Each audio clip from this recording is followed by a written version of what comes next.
Each year, a familiar species returns to a place it instinctively calls home. For 16 seasons, these falcons have nested here, high above one of America's best college towns. Below, others begin their day with a curious ritual, gathering in small flocks to consume coffee. Adult falcons often introduce their young to traditions and communal feeding grounds.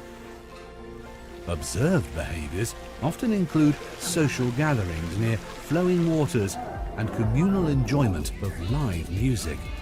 And when gathered in large numbers, their call can be heard for miles.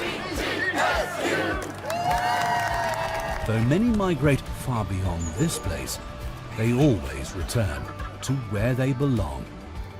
Homecoming 2026, hometown to Falcons everywhere. Welcome to Cochrane Stadium in Bowling Green, Ohio, where the BGSU women's soccer team will be kicking off the 2026 season today. It's been a little bit of a rainy day, a little bit of an overcast sky at the moment, but it's a perfect day and a perfect time for some Falcon soccer. I'm Nathan Burkett, joined by Jacob Kopez. Jacob, welcome to the game. Thanks, Nathan. You know, it's a beautiful day out, like you said, a little overcast, very humid out, but still an exciting day for the Falcons. See if they can build upon that MAC championship loss from last season. And today is our first look at what they can do. A first official look. They've completed spring league play, and now it's all on to the regular season, starting today with the home opener at Cochrane Stadium, which actually just received a brand new entranceway. I don't know if you saw it on the way into the stadium, Jacob. Good to see some renovations around the stadium. They'll be taking on Robert Morris today. Robert Morris, this will be their second game of the season, coming off a 4-0 loss to Navy. They also went 4-9-4 last season, 2-5-3 in conference play. So not the best season for them last year for the Colonials, and not the best start to their new season this year. No, absolutely right. And with the Robert Morris team after last season, it was not a great year, as you just said. But they did bring in some transfers. They got 2 from Mercyhurst. Actually, their top 2 scorers from Mercyhurst are now on this Robert Morris team.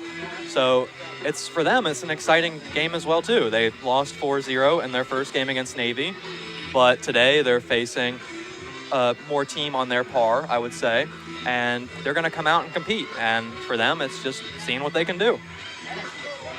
And Jacob, as we look towards these starting lineups, which we're about to read, one thing I'm noticing is 2 interesting goalie choices for Robert Morris. They're going to go with Kelly Prescott. After their usual starter, Emma Cameron, received a red card about 90 minutes into their match against Navy, so she's ineligible for this game. So Kelly Prescott getting her first career collegiate start. She did make an appearance in that game after Cameron's red card, made about 3 saves in about 30 minutes of play. And then for Bowling Green, Lexi Grunler getting her first career collegiate start after spending the last 2 seasons at Michigan State. Also her first appearance in the BGSU Orange and Brown, as this game has been kicked off. Some early pressure by the Falcons, trying to get all over this Robert Morris defense. Just really doing a lot to stay on top of them. As a quick out of bounds, will give us an opportunity to read off the starting lineup for the Falcons. So in net, the junior, Lexi Grunler, 0-0. Back on in the midfield, the senior, number 4, M. Butera. Also, Isabel Mazzaferro, number 7, the senior forward. She actually scored a goal against Robert Morris during their game last year. It was a 2-1 win. The senior midfielder, Audrey Oliver, number 8, also getting a start in this game. And now a run for Mazzaferro, as the ball will go to a Robert Morris fan in the crowd. That was a great ball there by Mina Siam, just splitting it through the defense and opening up a nice little run for the Falcon offense. Continuing the starting lineup, number 12, the senior defenseman, Gabby Lampardi, was a big part of this team last year, and now quick save there by Prescott. I believe that was Butera that took that shot. Sorry, Mazzaferro who took that shot. Yeah, Mazzaferro looked like she was just trying to do an out-swinging ball, curling it into the box, but just unfortunately able to get it too short. This BG should be able to hold the possession here. Quickly, just going to wrap up the starting lineup. Senior forward, Ella Kane, number 13, also scored a goal against Robert Morris last year. Number 17, Lizzie Boltnick, the senior forward. Number 20, Mina Sam, we've already said her name a few times, the junior midfielder. Taylor Green, the captain, the senior defenseman. Number 24, Haley Wolf, the junior defender from Rochester, Michigan, getting a start. And finally, Jana Searles, the fifth-year defender from Mason, Ohio, number 31. There is your Bowling Green starting lineup. An opportunity for Robert Morris. They're trying to set something up, but this is where we see them. They excelled last year at this. They have really good defensive play. That's where they've always excelled. Although a little bit of a different look to this unit with Grundler in net as opposed to Peyton O'Malley. Jacob, what do you think of that choice to go with Grundler for today's game? Well, I do think it's an interesting choice. With O'Malley, she only missed 11 minutes all of last season for this Falcon team. So she started every single game, was in throughout almost the entirety of every game. And both these goalies played in that summer league that one of our writers, Kevin Hutchinson, wrote a piece on. But they played for opposite teams, and Grundler actually played with the other 5 Falcon players while Peyton O'Malley was on a separate team. So I think just kind of switching things up, we might see them go back and forth, but we'll see as the season goes on. She also played very well during the spring league play for the Falcons and during the exhibition game against Purdue here at Cochrane Stadium. She had a strong performance, so perhaps Chris Fox, head coach of this women's team, trying to see if he has an opportunity to have 2 starting goalies as opposed to fully relying on Peyton O'Malley throughout this year. Yeah, I mean, they're also both juniors. They're both in their junior year. So if you can just spread out that workload a little bit and down the stretch maybe get a fresh goalie into the game, that can be very beneficial for your team. I mean, Jacob, you know what's better than 1 elite goalkeeper? 2 elite goalkeepers, absolutely. So we'll see how she plays it. And there's a header. Oh, off the woodwork. A pass right into the box, headed by, I believe that's number 17, Lizzie Boltnick, off the woodwork. Yeah, that was a great shot by Lizzie Boltnick. Was just able to get over the defender, get a head on it, and it just curled over the goalkeeper, hit the goalpost. Just beautiful attack by the Falcons. Kelly Prescott, might want to thank her post later. Kind of like how we used to see Marco J. Forey, the ice hockey goalkeeper in the NHL, always thank his posts. She might have to start doing the same thing because Lizzie Boltnick able to beat Prescott and then able to beat the woodwork. We touched on this earlier in the first minute, but the Falcons, they are having a heavy press. As soon as Robert Morris gets a foot on the ball, there's at least 2 or 3 Falcons converging and trying to get that ball away and then moving upfield. This would be a throw-in for Robert Morris. I'm trying to set this up, a little bit of a set piece.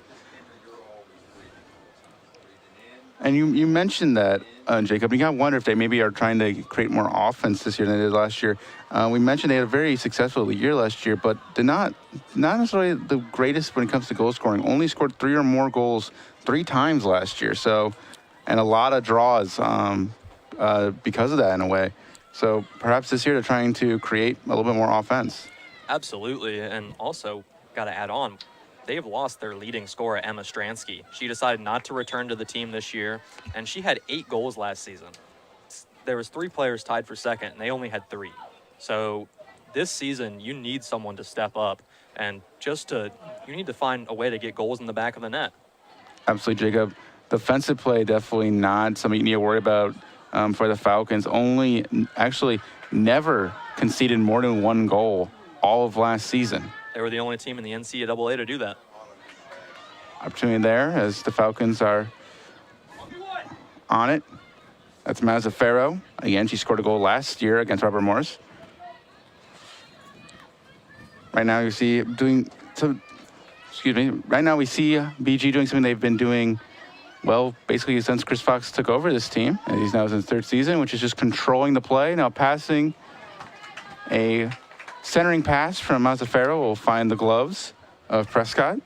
But there again, Jacob, we saw the Falcons controlling play, controlling the flow of play, not really rushing anything, taking their time.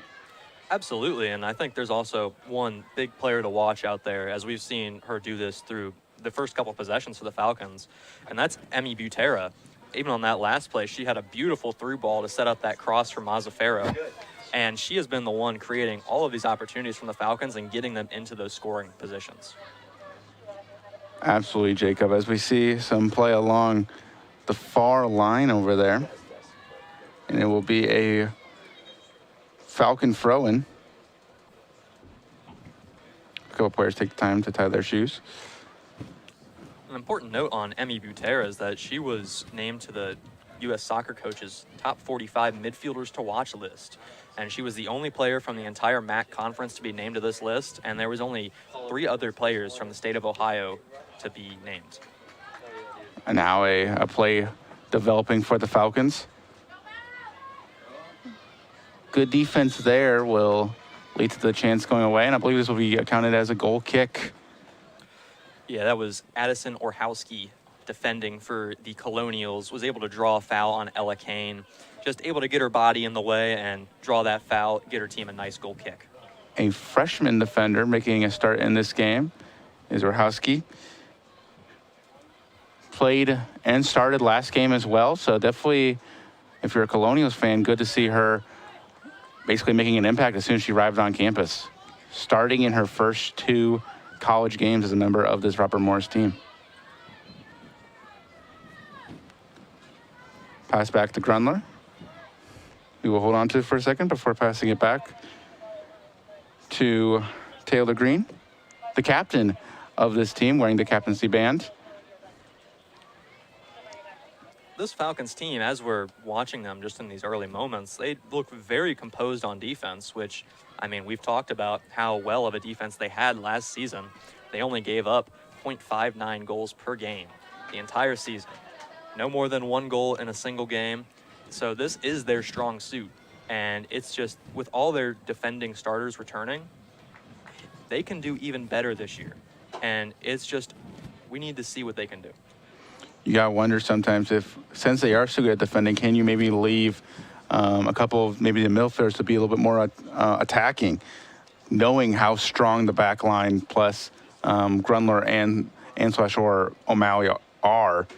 Can you maybe leave a couple other people out, not to play as defensive, and let them go and attack a little bit more this season?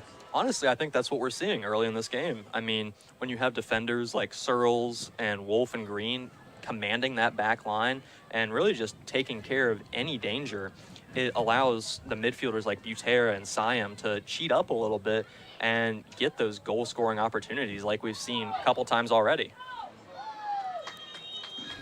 And now there will be I believe, a foul against the Falcons. But again, it feels like every time Robert Morris takes the ball over the center line, they're just not able to create anything, Jacob. Yeah, absolutely. And the one set-piece opportunity they're getting now is from a Falcon foul that they just gave away. And now we actually get our first chance to see Madison Severing take this set piece, and maybe we'll see if she can try to curl it in on net. Madison Severing and Ava Treffaway, 2 of the best players on this Robert Morris team a year ago. Now a shot will be easily taken care of by Grundler. I believe that will be counted as Grundler's first save on the game and her first career collegiate save, official. Did not make any official starts during her 2 years at Michigan State, so for Grundler, probably feels good, definitely a confidence boost to make that save early on in this game. Another great ball there by Emmy Butera just to get the ball out of the way and also at the same time creating a great counterattack for the Falcons. Mazzaferro, good job to run that down, and now Sam has it, trying to make a run towards the box, centering pass.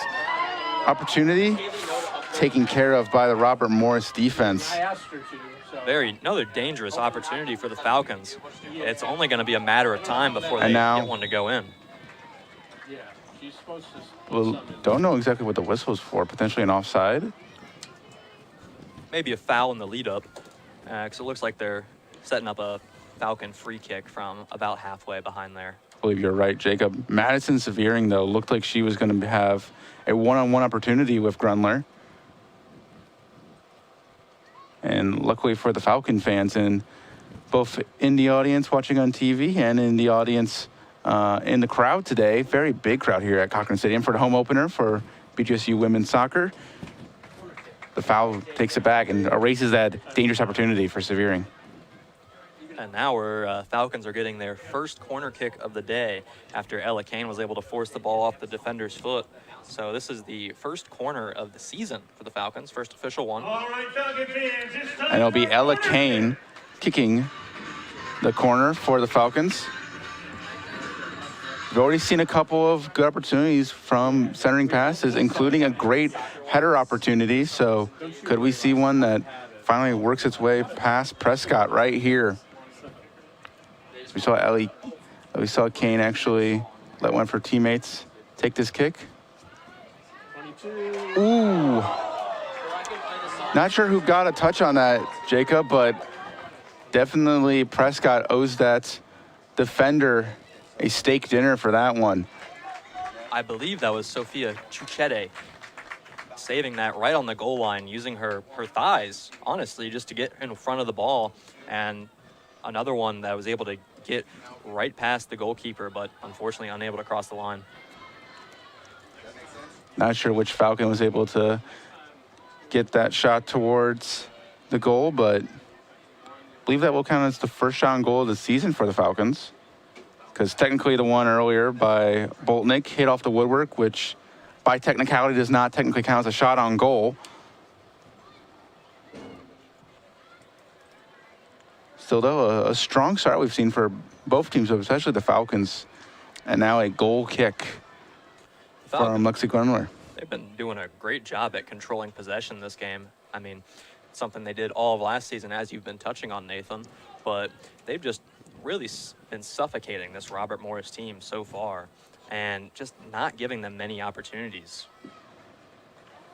And that's what they excelled at last year, and that's what many expect them to excel at this year. Recently, actually, in the MAC preseason coaches poll, they are ranked third. They actually did not receive any first place votes, though, but finished third in that voting. And they also had a separate vote for who coaches thought would win the tournament, and they were second in that voting. They had 3 votes. The 3 coaches believed that they would win the MAC tournament this year. The only team that had more was reigning MAC champion Western Michigan, who had 4. Again, coaches were not allowed to vote for their own teams. So of the 11 remaining coaches, not including Chris Fox, 3 of them believe that BGSU is going to be the team to beat in the MAC tournament this year, and many of them believe that they are the 3rd best team in the regular season this year. So definitely some high praise from the other teams and coaches around the MAC conference for this women's team. And this makes sense if you're looking at the returning starters, the new transfers that the Falcons have gotten. They have really just built upon their roster from last season. The defense is still very solid. The offense is a little bit of a question mark, but they have such a great defense that it carried them all the way to the MAC championship as the 6th seed in the tournament. And they eventually lost 1-0 to Western Michigan, but they still had a very strong season, and they're just looking to build upon that this year. I also have to agree with the no first place votes, because while this team, the thing especially last year, it felt like they finished the season, well, the regular season, 7-2-10. So they don't necessarily win as much as you might want them to when it comes to getting points, but they don't lose. And you definitely saw that in the MAC tournament, going all the way to the championship game and only losing by 1 to Western Michigan. So they're not always necessarily a favorite in the regular season, but any game that they play, they are a favorite because they can play the long game. And now a save there by Grundler will punch it up, and long shot from distance, and I think Grundler, she misjudged it at first. Looked like it was going to go over the net, but then the last second had to stick a hand up and deflect it over the net for a corner kick. Corner kick for Robert Morris. I believe that is number 18, Julia Becerra, making her way over to the corner to take this one for the Colonials. Interesting set piece being set up by the Colonials here. Yeah, it looks like they had Trethaway sitting at the top of the box, but then just about as the corner is going to be taken, she ran towards the corner taker, and they kicked it to the spot where she was, and she wasn't there anymore. You know, Jacob, I don't think that was how they wrote that one up. I don't think that's how the coach planned it. I do not think so. Kicked it directly to a player wearing orange and brown. Was not in the game plan. But now a throw-in for the Colonials, and they still have possession, so they still might have the opportunity to create a dangerous opportunity out of this. But this one will go all the way back to Gabrielle Lamparty, who will just let this roll out for a goal kick. Interesting set of set pieces for the Colonials there. Yeah, I mean, you're seeing a little bit of sloppiness from them. They lost their first game, but this is their second true game of the season. But it just seems like they're missing a lot of clean passes. They're not getting they're not in a flow. They're not getting any good opportunities, and they can't get up the field. They also did not produce a lot of opportunities in that 4-0 loss against Navy. The score might have given that away already, but not a lot of players recording shots on goal or shots in general during that 4-0 defeat. Now an opportunity here for Mazzaferro. Centering pass will be taken care of by the Colonial defensive unit. But I believe that's Lamparty making a run. And we saw her do that a couple of times last year, Jacob. Very good defensively, but also not afraid to join the attack when she thinks it will help the team. Of course. And she had 3 goals and 3 assists last season as a defender. And she was tied for second on the team in goals. So that tells you enough. Mazzaferro opportunity. I believe that went off a foot of a Colonial defender. It did not, just straight out. Not the best touch on that, but still a good opportunity there for Mazzaferro. Getting a strong kick, just not quite the angle you want. And it will be a goal kick from Prescott. Early on in this game, Mazzaferro has done a great job on our right side.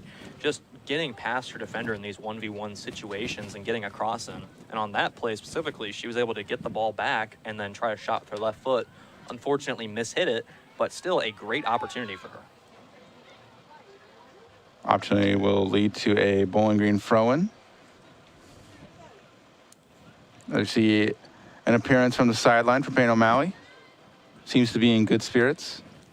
That was one thing I noticed as the game was starting. Even though Peyton O'Malley wasn't in the starting lineup as she was for every game last year, she was still out there jumping, celebrating with her teammates, really just being a good teammate and encouraging her team to go out and have the best performance that they can. She seems like she's very genuinely excited for her team. She has a lot for this team, both obviously being one of the best goalkeepers in the MAC, but also always hyping them up. You can see her on that goal line anytime there's a good opportunity, clapping, jumping up and down, getting excited. Also, her parents, they actually, recent graduate of BGSU, Lucas Kleinmeyer, I believe, did surround us last year, but her parents are in charge of the tailgates here at the Cochrane Stadium. So when you're parking in the parking lot here at Cochrane, the family doing all the grilling, that's the O'Malleys. Or sorry, that's the O'Malley family. Originally from Pittsburgh, so making the drive all the way over here to be in charge of the tailgate. Of course, and I think that shows a little bit of the community atmosphere here at Bowling Green. I mean, even just walking up here a couple hours before the game, there was a big group of people around that tailgate just having a good time, getting to know each other, and just getting ready for this great season. I will also say the barbecue smells great. Opportunity here, Mazzaferro not able to outrun the Colonial defender. That is number 6 of Bailey Campbell, but she will kick it out, and that will be a throw-in as Mazzaferro will take it. Correction. That is Searles who will be taking this throw-in for the Falcons. Almost a goal kick. Or sorry, almost a corner kick. I think what they were trying to do there, Jacob, I think they were trying to force Colonials into making mistakes so they could actually get a corner kick, but just didn't quite work out the way they wanted. It'll be a very deep throw-in for the Colonials. I wonder if that is part of the Falcons' game plan for today, because they know they don't make too many mistakes defensively. But even in warm-ups, we saw sloppiness from the Robert Morris team. A lot of balls bouncing off, not getting good first touches, and just not being able to capitalize on their opportunities. Good little passing play there for the Falcons will not lead to a true offensive opportunity. Grundler's doing a great job so far just of controlling that back line. Any opportunity that the ball is really coming back to her, she's just calm, collected, passing it off to her defenders and getting right back in position. again, making her collegiate debut. Spent 2 seasons at Michigan State. Did not see any playing time in official games. Got very good playing time during spring league, and now an opportunity for Boltnick. She'll be taken down. No call from the referee. That was a great tackle by number 6, Bailey Campbell of the Robert Morris defense. Able to get in there, get her legs in, and get all ball to make sure there was no possibility of a foul. Going back to Lexi Grunler, making her collegiate debut. She got a lot of playing time, both during spring league play back in April, March, and during the exhibition games, and has earned her first collegiate start here today at Cochrane Stadium for the Orange and Brown. So you can get That's Gabby Lamparty on that far line. Will ensure a throw-in for the Falcons. And Jacob, I know we keep mentioning this, but this is just something that BG is so good at, just controlling possession and controlling the pace of play. It's a kind of situation where even if maybe they don't always create a lot of scoring opportunities, they're going to guarantee that the other team doesn't create scoring opportunities either. Of course, and I mean, they're just very, very good at making sure the other team stay out of high danger areas. If, like we're seeing right now, they're starting to get close to the box, and there's 3 Falcons converging, and ends up in a corner kick for the Colonials, but still, that is what you want to see from your defense every day. So now another corner kick opportunity for the Colonials. This is their second corner kick opportunity of the game. And already their setup for this looks a lot better than the last one, Jacob. So we'll see if they can execute on this one better than they did last time. It does look like they have Trethaway up top, so we'll see if they slide the ball to her. Corner looking for someone, but eventually Trethaway will get it at the top of the box. Shot here goes just wide towards the Cochrane Crazies. Trethaway, that is someone you do not want to leave open on this Robert Morris team. She had 9 goals last year and 2 assists leading the team, and that is the last person you want to leave open from the top of the box. Was Horizon League first team last year. Scored 10 goals on the career through 50 games. All of it spent at RMU. Or sorry, correction, spent 1 year at Marshall before joining RMU. And even though they have Robert Morris they've been a little sloppy in this game so far, they still have some very, very good players like we see with Trethaway, like Severing, like Frazier. You can't get too comfortable in this situation, even though you have a great defense, because you will still have opportunities like that where they can get a shot off from far and put some pressure on Grundler and the rest of your defense. Olivia McEwen subs into this game, taking the spot of number 13, the senior forward, Ella Kane. Olivia McEwen, a freshman forward from Pickerington, Ohio, making her official BGSU debut, and also, again, her official NCAA debut. McEwen scored at least 12 goals in each of her high school years at Pickerington High School, including 22 goals and 18 assists last year in her senior campaign. It was a short day for Ella Kane, and almost wonder if she got a little banged up on that challenge near the box, or something else happened, or if they're just trying to put her on a certain amount of minutes, that way she doesn't get injured for the rest of the season. McEwen also made appearances during the exhibition matchups and had some strong performances. Definitely impressed Chris Fox enough to let her make her collegiate debut in just her first game here at Bowling Green. Official game at Bowling Green. And again, she did make appearances during the exhibition matchups. The Falcons are just swarming every single RMU player the second they have the ball. It's Mazzaferro trying to get a pass up to Sam. Will lead to a throw-in that will eventually find the ball to Sam. Sam doing a great job here just to hold up possession and let her teammates get up the field. Now an opportunity here Searles. Again, we see BG do this. They don't usually have maybe a great, they don't usually do an opportunity where you have a sudden aggressive running. They kind of just slowly move into the zone and just take over this half of the field. It's a very tactical game from BGSU. They're not going for flashy plays. They're not going for these big set pieces. They're really just trying to work their way up the field in a slow but calm manner while looking for those dangerous chances. A very tactical approach to the game.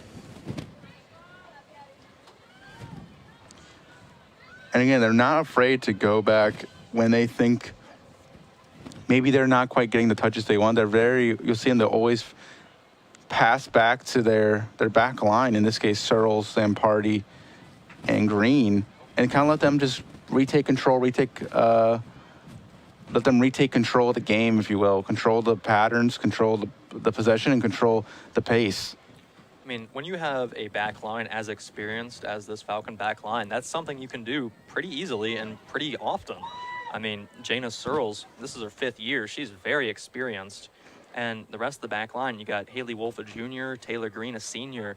That's a lot of experience back there and a lot of calmness, and they just collected in everything they do. Believe this will be, and it will be, a throw-in for the orange and brown.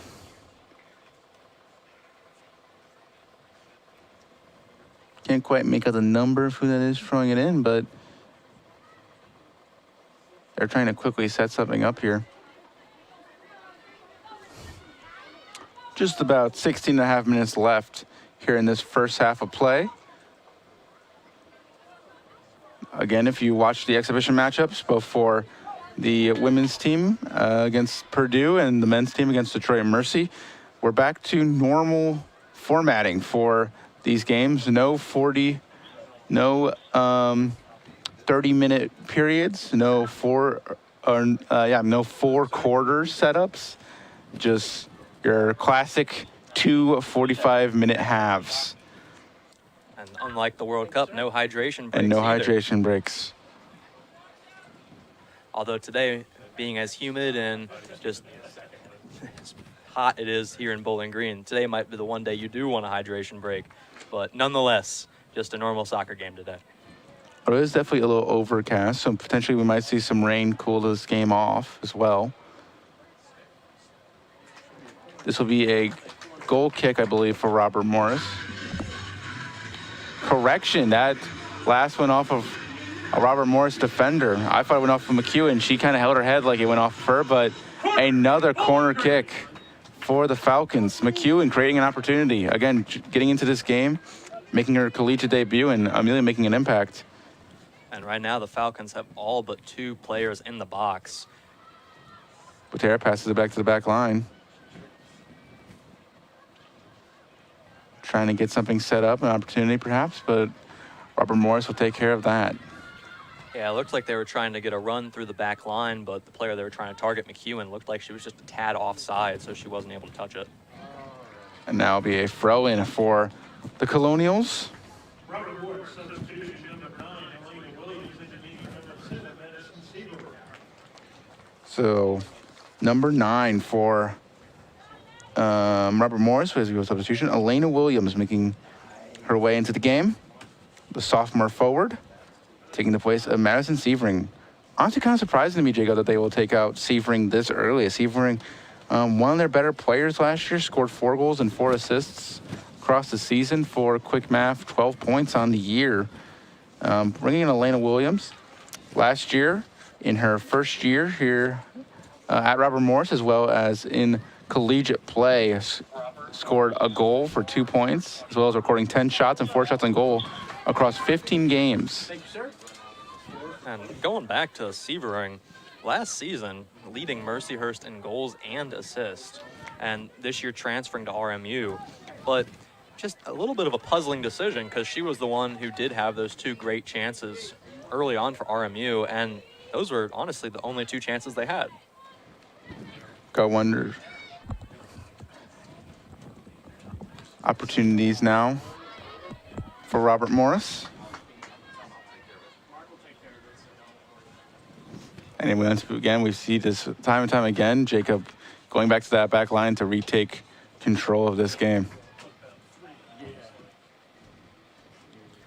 I mean, that's something we've been harping on this entire game, just how good the Falcons are with this back line and just controlling possession, just calculating balls through the defense so they can move up the field in a slow manner.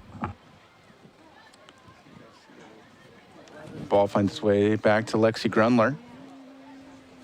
Some substitutions for Bowling Green. 11 for 7. We're hearing some news here in the booth about potential substitutions 5 for 7. for the Falcons. See a few of them out there. We've a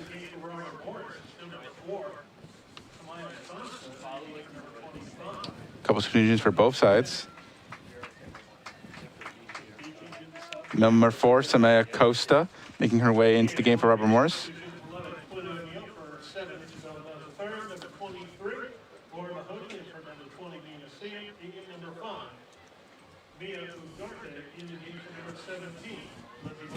So a few things. 3 subs for the Falcons. A couple of them, Mia Ugarte coming in, making her collegiate debut. The freshman forward/midfielder from Ottawa, Ontario. Another one coming into this game, Quinn O'Neill, the sophomore midfielder from Naperville, Illinois. A very good offensive threat for this team. Very fast. And I couldn't quite make out the last one, Jacob. I couldn't. The middle one that they announced here at Cochrane Stadium, I couldn't quite make out the name. Oh, they're going too quick for us. I believe it's, yep, can't confirm. That's number 23, Lauren Mahoney, making her way into this game, the junior midfielder from Medina, Ohio. So Mahoney, Ugarte, and O'Neill making their way into this game for the first time. You almost wonder if Chris Fox's decisions here are just to get some more players into the game, since this isn't a conference game, and knowing that you can bring the players that you subbed off back into the game. Maybe that's just to cycle the players around, gets all the legs warm, and that way you're not just relying on these same starters for every single game throughout the season. Also give everyone some confidence in this first game of the season, because you can score and you can play well in a exhibition matchup, but to truly record, especially for some of these freshman players we're seeing making their way into this game, you can play well in exhibition play, you can make a good impression on the coaches, but what's an even better confidence boost? Having that score and having that stat line on your official stat card.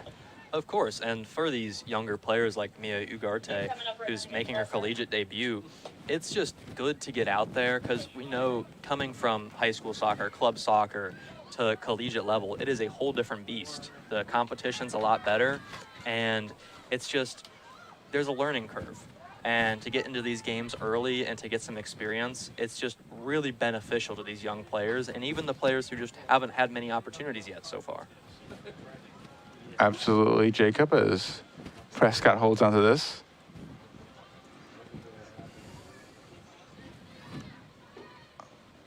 And eventually it will lead to a Robert Morris throw-in. Also, we see Robert Morris make a couple of substitutions, but not to the same extent as Bowling Green. As we see another player, Mia Gatz, not in the game yet, but she is standing there, so likely next major stoppage, we'll see her make her way into the game.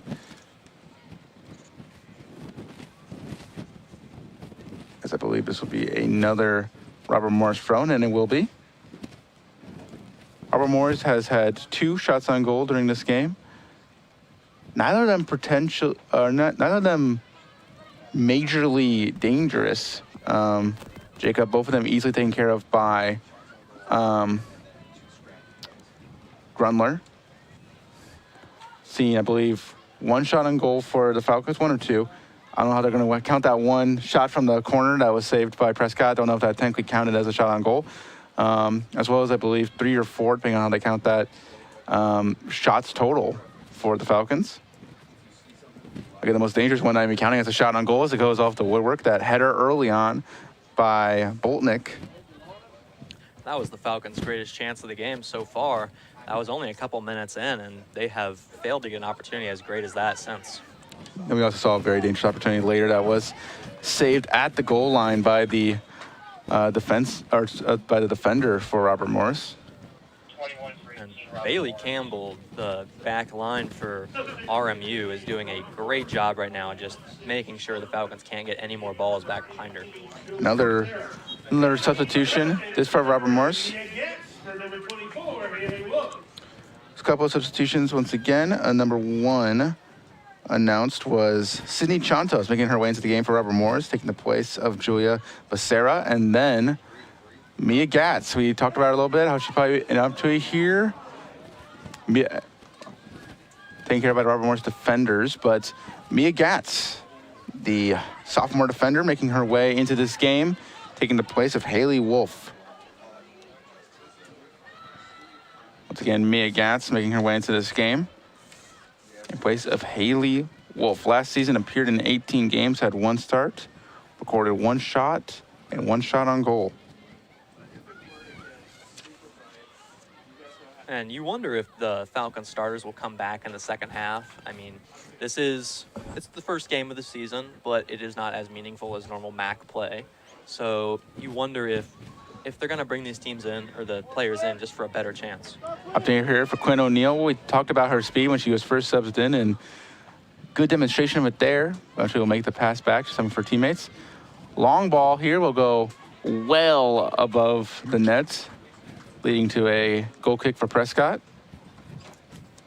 It almost looked like as if she was trying to chip the keeper from out that far, but just too high and too far, and really wasn't too much of a challenge for the goalkeeper.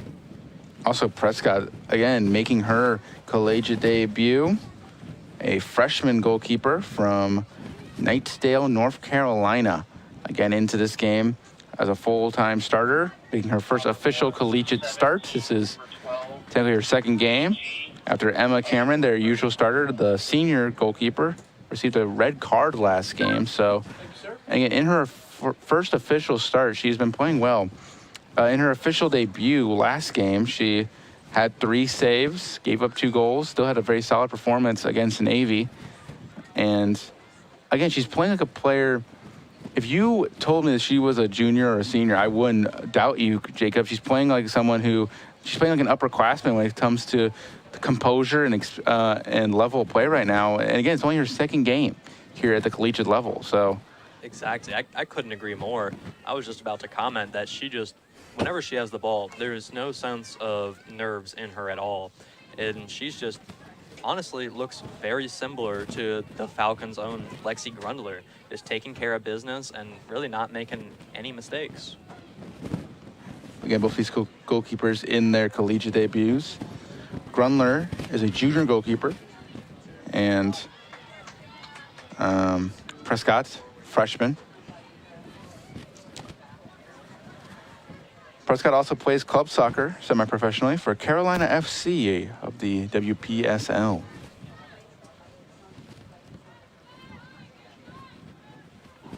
A lot of space open on this right side for the Falcons. This is space they attacked very early on in the game, but just have not been able to get back to it since around like the 20th minute. A little bit of miscommunication there between 2 Falcons on the back line, but now another substitution. Now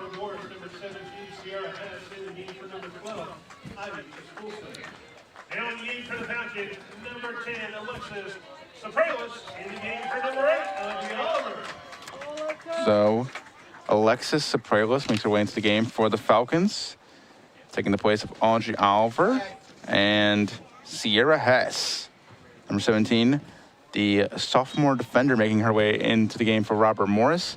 Did not quite make out who she's taking the place of, but again, more substitutions. And it's really great to see Alexis Sopralis back out here on the field. Last season, she missed most of the games. I believe she only played in 6 before she got injured against Robert Morris. So getting her out here, just back on the field, really great to see. Couldn't be happier for her. The junior midfielder from Sarnia, Ontario. We'll see how she can impact this game in her return at the pitch. Opportunity now growing as she gets an early touch here. Looks like a centering pass. BG hold on to possession. Now shot will be easily taken care of by Prescott. That was believe that was Mahoney taking the opportunity for the Falcons, the junior midfielder, but not a lot on it. Good opportunity there, Jacob. Good shot placement, just not a lot of power behind it. And that's something we've been seeing from the Falcons ever since around the 15th minute. They're still getting these great opportunities that they've been getting the entire game, but they're just not being able to capitalize on these opportunities. As you can still see, the score is 0-0, but the Falcons have obviously been the better team. And that's something that happened a lot last year. A lot of 0-0, 1-1 draws for the Falcons last year. Again, never gave up more than 1 goal in all 22 games, 19 regular season games plus 3 playoff games in the MAC tournament. But a lot of times it felt like, as someone who wasn't covering this team last year but was simply just watching at Cochrane Stadium, it felt sometimes a little bit frustrating because it felt like the Falcons were the better team. They knew they were the better team. They could never quite get that extra goal to give themselves the official better team mark of a win and get themselves points towards the standings. And all of that really impacted the end of the season for them because they ended up being that 6th and final seed in the MAC tournament, mainly because of all those draws. They only had 3 losses on the year last year, which was a program record, but with 9 ties, that is the place where you want to improve. You want to make at least half of those into wins, and then you can become a true powerhouse in this conference. Again, having that last seed, they definitely showed that they were far from that last seed in the MAC tournament and by skill. Just, again, a lot of draws that held them back a little bit. And it's funny, Jacob, that we're talking about holding them back, having that last seed, but again, they went away to the MAC championship game. For most teams, that's an accomplishment, and it definitely is an accomplishment, but we're talking about it like being that 6th seed kind of was the doom of them, which I don't think it was, and they showed it wasn't. Yeah, and honestly, I think they do like that role a little bit as playing the underdog because they know how good they are. They know they can go out there and compete with any team in the country because of how good their defense is. It's just dependent on if they can get those goals or not. Again, 1 goal away from winning that MAC championship and getting a bid to the NCAA tournament. As Western Michigan wins it, and they are reigning champs, and they are picked to win it again this year by the MAC coaches and by most of the media in the MAC and around the MAC. Yeah, Western Michigan, very good team. Like you said, they won MAC championship the last 2 years, so they are the team to beat. Opportunity there for the Falcons. Pass was just a little bit too long for it to reach its intended target. And taken care of by Prescott again. Again, we keep mentioning freshman goalkeeper playing with the composure of an upperclassman. Definitely something special if you're a Robert Morris fan to see both this year and throughout her career. Yeah, no matter what the final score of today is, the definite bright spot for Robert Morris is Prescott. Really just no hesitation in her game whatsoever, and very impressed by her. Now only less than 10 seconds left remaining in this half. Last second potential opportunity for the Falcons. Running out of time. Last second shot, not much on it, taken care of by Prescott. And that will do it for the first half here at Cochrane Stadium. Bowling Green and Robert Morris remain tied 0-0. You're watching BGSU Women's Soccer on WBGU.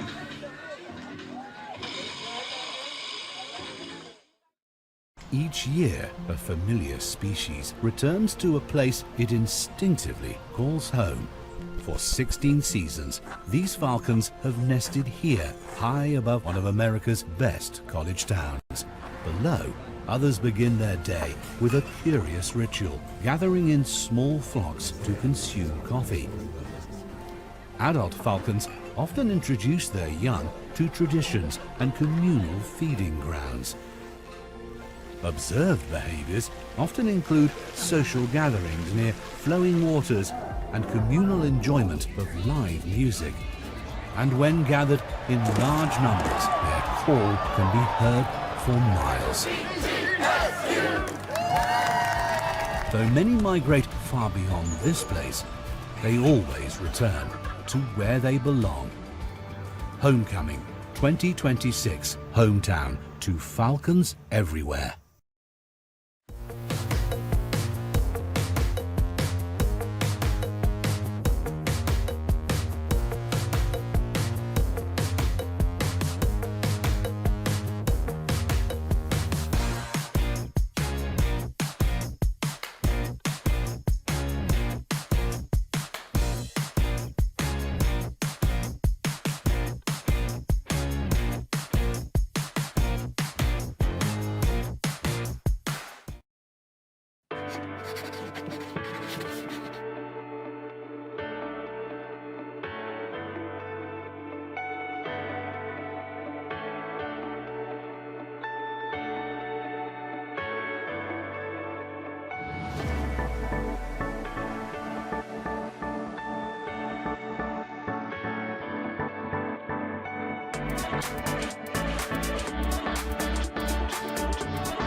Championships, victories, unforgettable moments. For decades, Bowling Green State University has stood behind Bowling Green athletics, fueling every milestone along the way. Now, the Allen W. and Carol M. Schmidhorst College of Business is taking that commitment even further. In a groundbreaking move, the college becomes the presenting sponsor of all 11 women's sports programs at BGSU, launching a first-of-its-kind partnership in the nation, empowering women on the field, in the classroom, and in the world of business.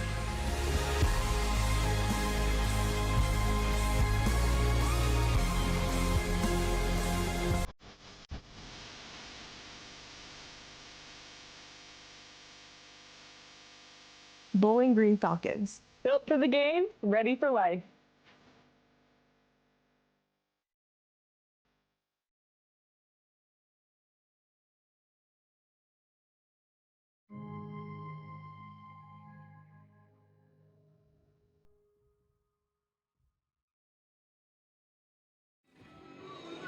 Welcome back to Cochrane Stadium on the campus of Bowling Green State University, where the score is currently 0-0 between Bowling Green and Robert Morris here at halftime. After the first 45 minutes, we're now going to take a little look at some of the highlights from the first half of play, Jacob. I'm Nathan Briga, joined by Jacob Kopaz. As we see these highlights, a couple good scoring opportunities for the Falcons. Here we see Mazzaferro. This was early on in the game. A header opportunity by Boltnick just goes off the woodwork. Lucky play there for Callie Prescott, the goalkeeper for Robert Morris. Now, another opportunity here, we see just a little bit, again, that pass is a little bit too long for the intended target. Prescott takes care of it before it can become dangerous. Some scrappy play also prevalent here in the first half at Cochrane Stadium. Good passing play, and that'll do it for the first half. Again, not a lot of scoring. Obviously, score being 0-0, but some good opportunities for both teams. And we saw a couple of opportunities there by Bowling Green, but also a lot of missed opportunities, Jacob. Yeah, of course. I mean, if you're watching this game in person, it feels like the Falcons should have had at least one, maybe two goals. They just weren't able to capitalize on those opportunities. I mean, we saw in those highlights, you had a goal off, you had an opportunity off the post, and then after that, just a couple of chances where the ball was a little bit too long, and they just weren't able to get a good shot off.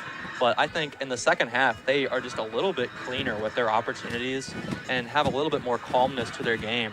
They should be able to put maybe 1-2 goals in the back of the net and run away with this game. So a lot of good scoring opportunities for the Falcons in the first half. We'll see if they'll be able to capitalize on them in the second half. Stay tuned. You're watching BGSU Women's Soccer here on WBGU.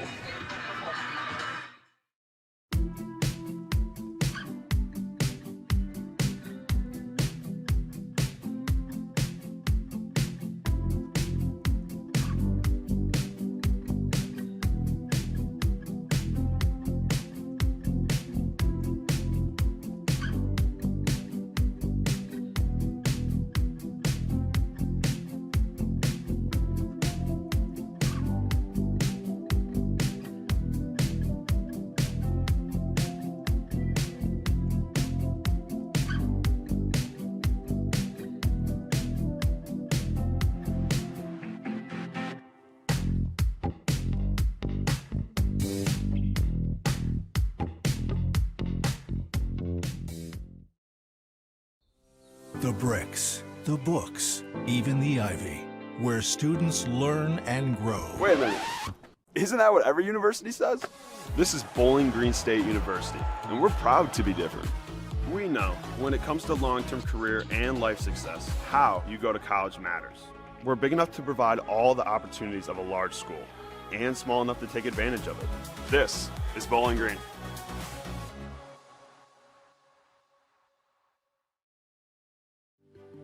Kelly's Island's about 1.5 miles in every direction. It's approaching somewhere half of the island is protected.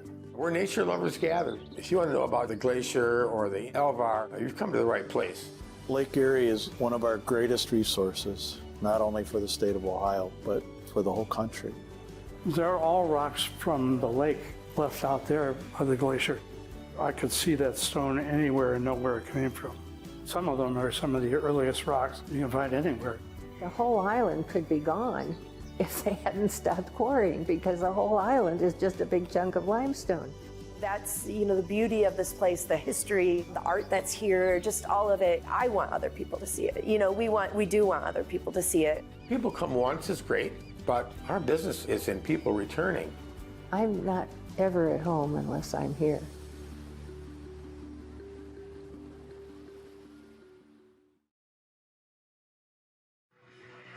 Each year, a familiar species returns to a place it instinctively calls home.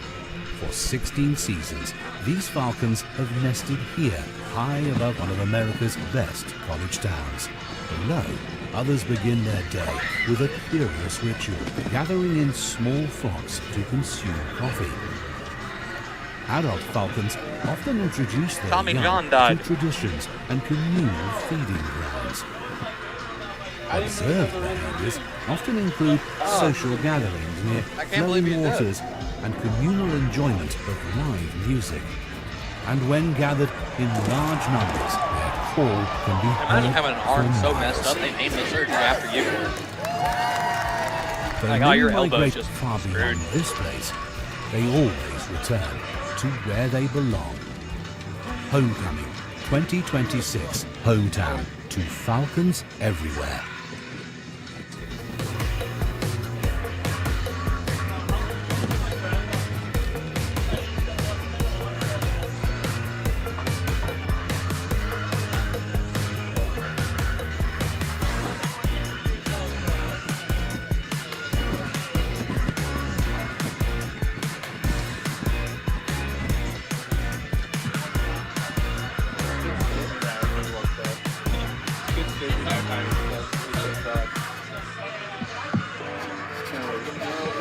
That's fine.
Championships, victories, unforgettable moments.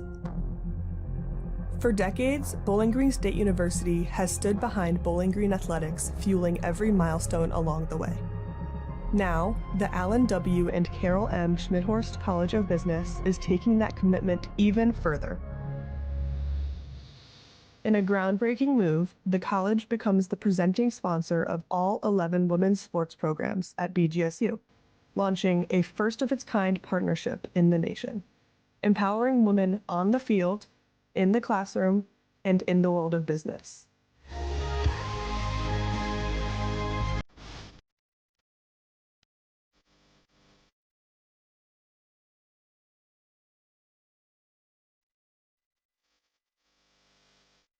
Bowling Green Falcons, built for the game, ready for life.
The bricks, the books, even the ivy, where students learn and grow. Wait a minute.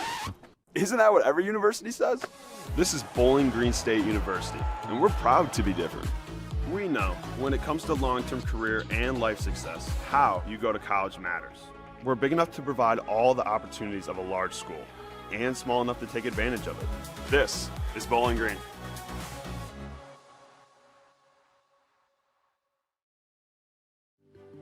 Kelly's Island's about 1.5 miles in every direction. It's approaching somewhere half of the island is protected. Where nature lovers gather. If you want to know about the glacier or the Elvar, you've come to the right place. Lake Erie is one of our greatest resources, not only for the state of Ohio, but for the whole country. They're all rocks from the lake left out there by the glacier. I could see that stone anywhere and know where it came from. Some of them are some of the earliest rocks you can find anywhere. The whole island could be gone if they hadn't stopped quarrying, because the whole island is just a big chunk of limestone. That's, the beauty of this place, the history, the art that's here, just all of it. I want other people to see it. We do want other people to see it. People come once is great, but our business is in people returning. I'm not ever at home unless I'm here.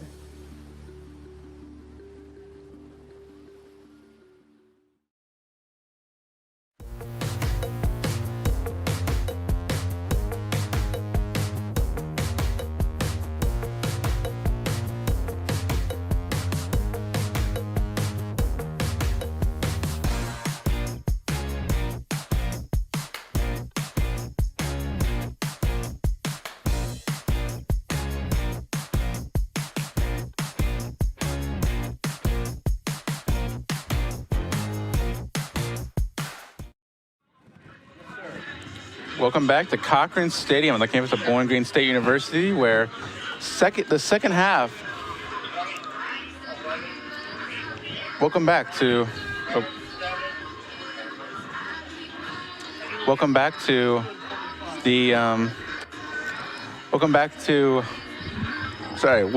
technical difficulties. Welcome to the BGSU. Sorry, listeners, some technical difficulties there. But welcome back to Cochrane Stadium on the campus of Bowling Green State University, where we're about to see the second half kick off here for the game between Robert Morris and Bowling Green to kick off the BGSU women's soccer season, as well as the 2026. This is also the 2026 home opener for the Falcons. The second game of the year for Robert Morris after a 4-0 loss to Navy a couple days ago. The horn goes, and we're prepared to see the second half of action. Score remains 0-0. 6 shots were taken by the Falcons in the first. It's only 2 of them on net, though. People taking shots were Mazzaferro, Oliver, Lizzie Boltnick, Taylor Green, who also had a shot on goal. Olivia McEwen, who stepped into the game in her collegiate debut, had a shot. And then Lauren Mahoney, a shot and a shot on goal. Again, Lizzie Boltnick had one shot, not a shot on goal, because her great heading opportunity, probably the best opportunity for the Falcons in that first half, went off of the woodwork. So will not count. But second half has kicked off. I'm Nathan Burkett, joined by Jacob Kopass. Jacob, what did you see in that first half? What do you want to see maybe more execution of for the Falcons in the second half? Well, in the first half, we saw a lot of the usual for this Falcon team. Very good defense, very calm and collected back line, but still no goals to show for it. A lot of goal-scoring opportunities, but they were not able to capitalize on those chances. And because of that, we're still at the scoreline we have now of 0-0. But in this second half, the Falcons, they've been the better team throughout the entire game so far. And I don't feel like it's too outlandish to say that. But they need to do better at getting into that final attacking third. And now Mia Sam goes down hard. She's able to get herself back up, and it will be a foul and a set piece now for the Falcons. So, dangerous opportunity here, Jacob. Yeah, this is a great opportunity here for the Falcons. Sam doing a good job just to get free of her defender, and her defender had no choice but to take her down. And because of that, you have a free kick just about 10 yards outside the box, and very dangerous chance for the Falcons. Robert Morris setting the wall. Can't quite believe that's Searles who is going to be taking this kick for the Falcons. Searles or Botera. It'll be Botera taking the opportunity. It'll go a little bit too high and a little bit too wide. In the words of the late, great Bob Uecker, just a bit outside. Of course, Nathan. And it looked like Butera there just trying to curl it in the far post, but too much power on it and very far outside. That'll still be counted as a shot attempt, so that'll be the 7th of the game for the Falcons. Falcons seem to have a lot more energy in their play compared to the end of the second half, doing a lot more just to get balls in tight, and we're seeing a lot more of combination 1-2 passes instead of just taking their time, maybe going for a long ball. RMU in the first, as we see an opportunity here. Sam trying to get a pass in. That Robert Morris defender took down, I believe that's Lizzie Boltnick in the box. Yes, it is Lizzie Boltnick. And Callie Prescott able to take advantage of that and pick up the ball before another Falcons able to take advantage of it. So good opportunity. Good defense actually there by the Robert Morris defender. Robert Morris, though, in that first half had 4 shots, 2 of them on goal. Taken actually by 2 different players, and that was it, creating all their offense. Ava Treffaway, who currently has the ball, I believe, yes. Working up, trying to get another opportunity. She had 2 shots, 1 shot on goal. Tried to pass there, couldn't find the target. And then the other one, Sophia Cuschetti, 2 shots, 1 of them on goal. Lexi Granolo taking care of both of those saves. And again, in her collegiate debut, her official collegiate debut, here with the Orange and Brown after spending 2 years with Michigan State. And now a corner kick for Robert Morris. Jacob, we've seen not the best execution by the Colonials on these set pieces, but we'll see what they can do this time as number 18 for Robert Morris taking the kick. Easily taken care of by the defender. Julia Becerra was the one who took the opportunity, and now an opportunity for Bowling Green on the run, on the counterattack. There's not quite enough execution there, Jacob. You saw the vision, not quite able to fully execute on it, but they still have possession here, is the Falcons, and they'll still have an opportunity to create something. That's been the story of the game so far. They have all these great opportunities, getting the ball rolling in the right direction, but then unable to do anything with it. Shot attempt, once again, just a bit outside. That shot was taken by Searles. I believe that actually was more of a pass, trying to find the foot of Ella Kane, who again scored a goal against the Colonials last season.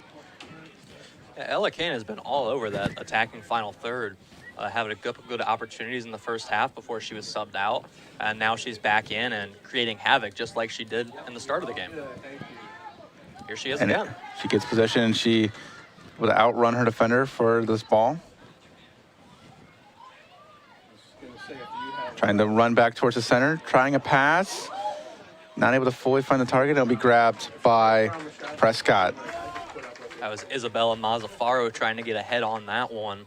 And unlike the first half where we saw Mazzafaro the one crossing the balls in, trying to get a Kane header, it was the other way around. Mazzafaro trying to get ahead on it. Prescott has technically only been credited with 1 save on the game. But she also had a lot of different touches. Made a lot of smart plays. Again, the freshman goalkeeper in her second appearance, first career start. This will be a goal kick for Robert Morris.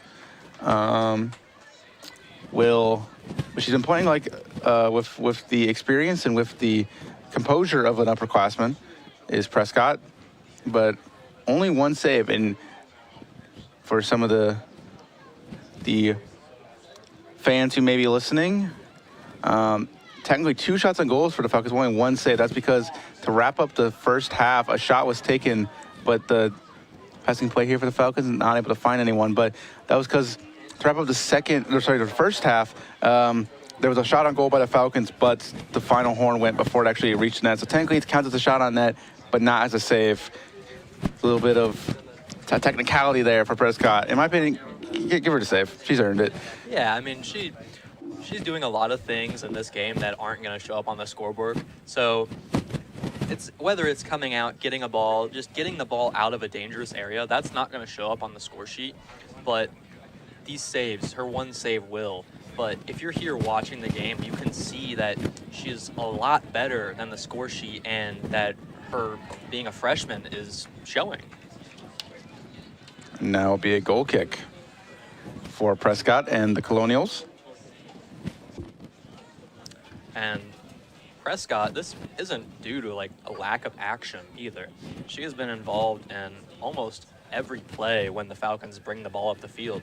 It's somehow finding a way to get to her, but she's just keeping it calm and collected. A lot of times, actually, she's going and being a little aggressive and grabbing the ball before the Falcons are actually able to get an opportunity off, which is definitely helping her team, but maybe it's actually kind of dampening her statistics because she's not able to face shots because she's taking advantage of it before it becomes a shotting opportunity for the orange and brown. And now, again, that back line of the Falcons, Pujas Lamparty, able to easily take control of this play before eventually Robert Morris regains possession. Once again, Falcons just doing everything in their power to keep the ball out of dangerous areas. Every opportunity that RMU has had this half, they're being kept to the outside of the field and really not being able to get any balls through the center and through the traffic of the Bowling Green defense.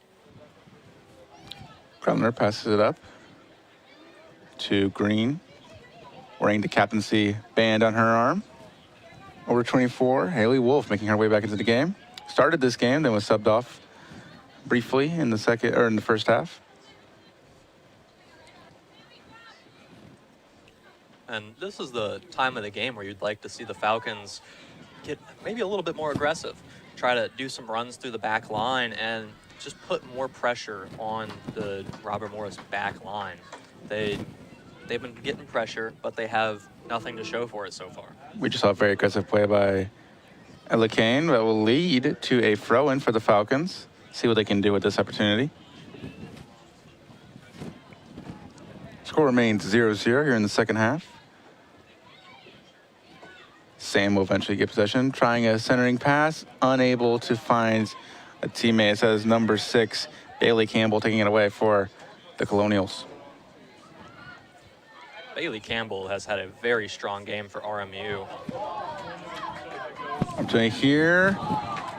I believe that will count as a save for Prescott, as shot from well out. I believe it actually was, again, looking for Boltnick for a tap-in, but Prescott gets aggressive again, takes advantage of the opportunity to break up the play before it can get even more dangerous, and I believe that should count as a save for her, as I believe that was aiming towards the net, so.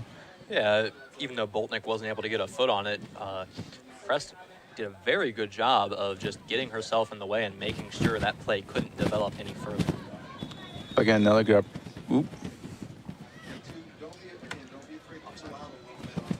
an offside call against the Falcons, but again, we saw them there developing a truly dangerous playing format here.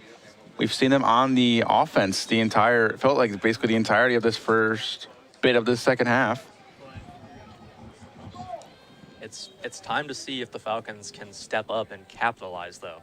They have spent this entire game pressing up the field, getting good opportunities from outside the box, but still really nothing in front of the goalie, in front of the goalkeeper, Prescott, to challenge her. They have doubled Robert Morris's shooting attempts with 8 to Robert Morris's 4. Now an opportunity for trip away for Robert Morris. Centering pass will go behind the net, behind Grundler, to lead to a goal kick. That was the first probably true mistake we saw from the Falcon back line this entire game. I believe it was Lamparty who was in that back right position, who just was trying to looked like a spin move off of her defender, but defender was able to get a foot on it, and despite the no foul call, was able to get back behind and get that cross in. Right here. But again, they've been out shooting the Colonials, now 8-5 in shooting attempts, but they only have 2 shots on goal, matching the Colonials. So both teams have 2 shots on goal. And that stems back to the execution part of the game as well. They have all these chances, all these shots, but they still only have the same amount of shots on goal as the Colonials, despite all the time. As we'll now see a quick highlight, a quick replay.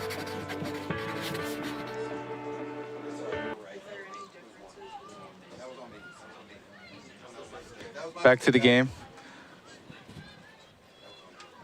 Passing. Again, BG trying to get something set up after a couple of defensive moments. Now they're trying to get back on the offense, Jacob.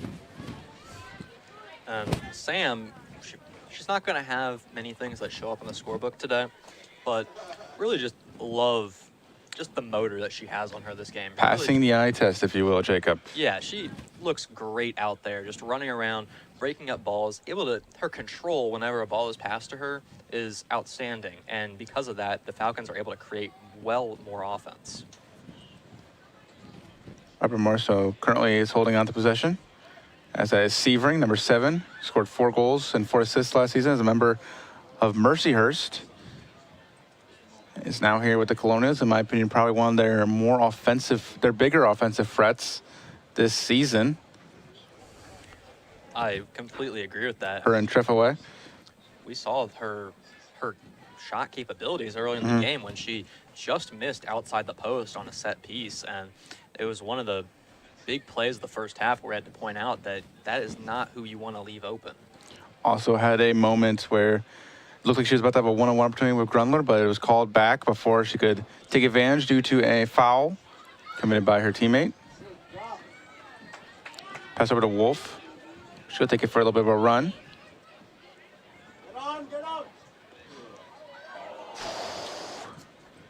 Opportunity erased for now by Robert Morris.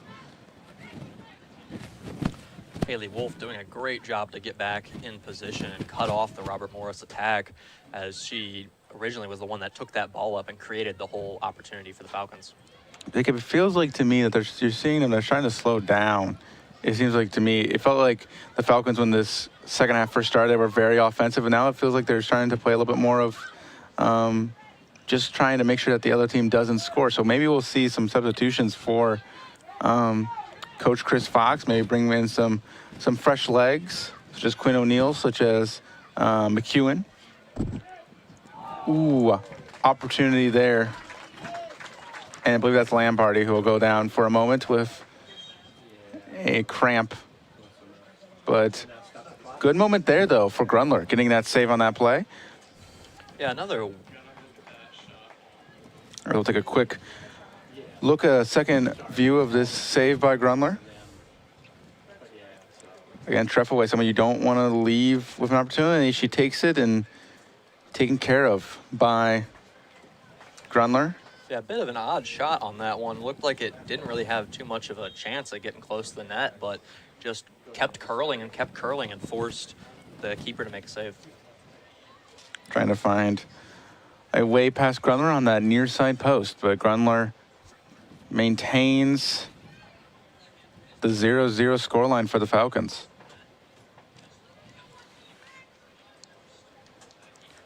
And we'll wonder, we saw a lot of substitutions in the first half throughout play, but none for either team so far in the second half.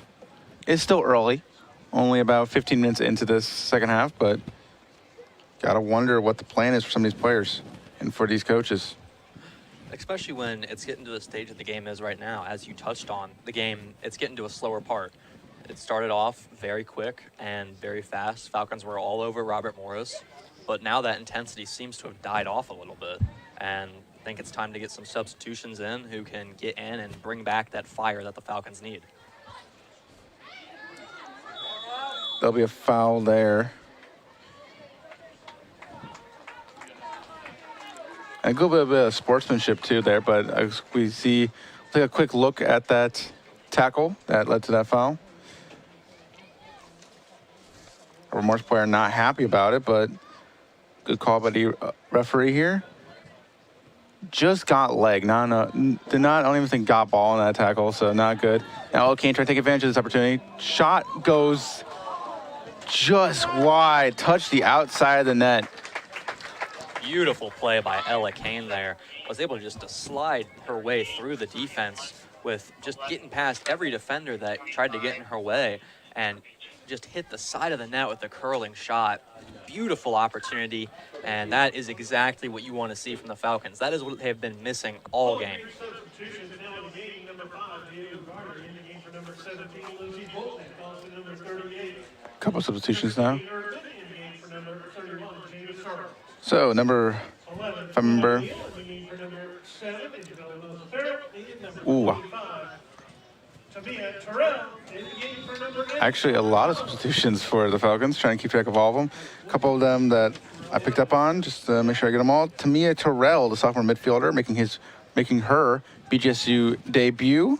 Spent last year with Ole Miss of the SEC from Clermont, France, the sophomore midfielder. Her BGSU debut. I lost track who else got on there. Who else came into the game? So we also Jacob. have number 11, Quinn O'Neill, coming back into the game. Her speed is definitely going to be a factor. And, I mean, that was the one you talked about as needing the substitution, someone who's fast and someone who can bring that spark. Also, Mia Ugarte back into the game, the freshman forward/midfielder from Ottawa, Ontario. And there was one more. Trying to find their number, as 4 substitutions all at once. A little bit hard to keep track of who's going in for who. Especially when they're one right after another. We don't have too much of a chance up here, do we?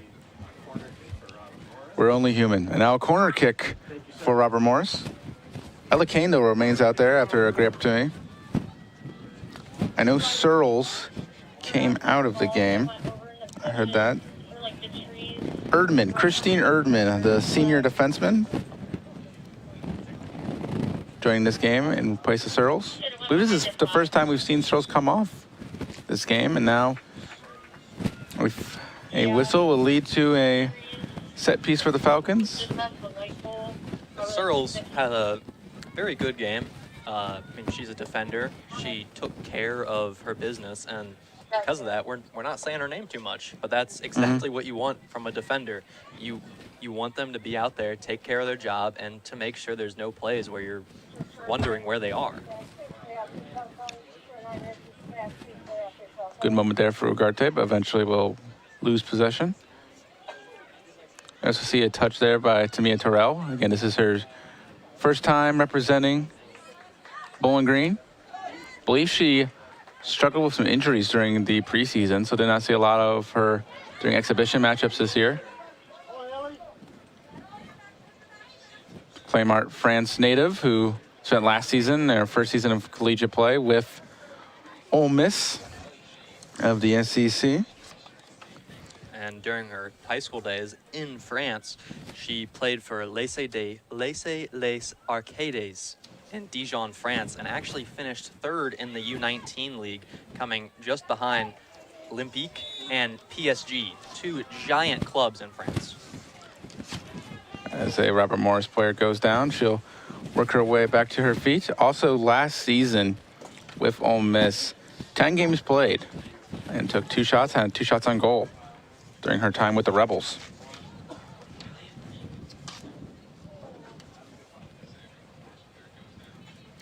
Now a set piece for Robert Morris.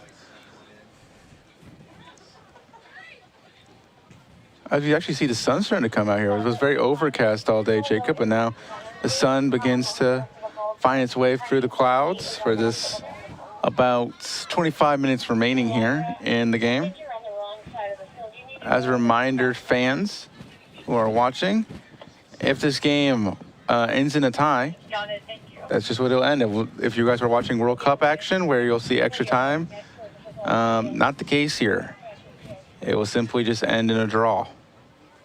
And that's something we saw many times throughout last season for the Falcons.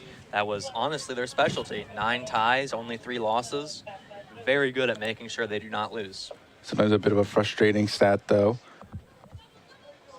Especially when a lot of times I felt like they proved that they were the better team, but just were unable to find a goal to give them the win. Ugarte over to Sam. Sam trying to find the pass back to Ugarte. But again, her first collegiate game, maybe trying to build some chemistry. Not quite there yet. Now an opportunity. I believe that's O'Neal. And this will lead to a throw-in. A good opportunity there by O'Neal just to squeak past her defender. Tried to get a cross in, but I believe that was Bailey Campbell getting another foot on that, just as she's been doing all game. So, I mean, this is what the Falcons have been missing. O'Neal is a very fast player. Appeared in 20 games last season for the Falcons.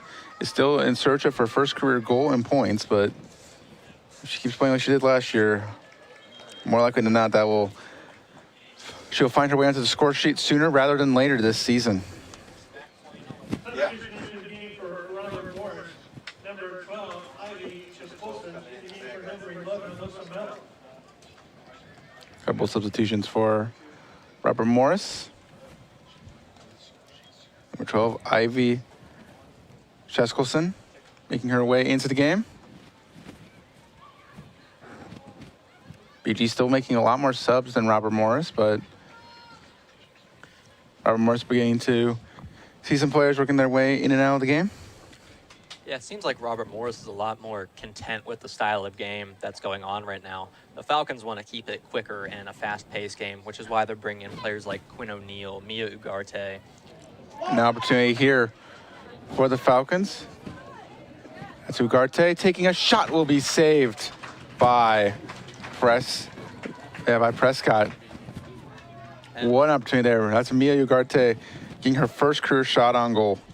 as we were just talking about her as well, bringing a spark to this team.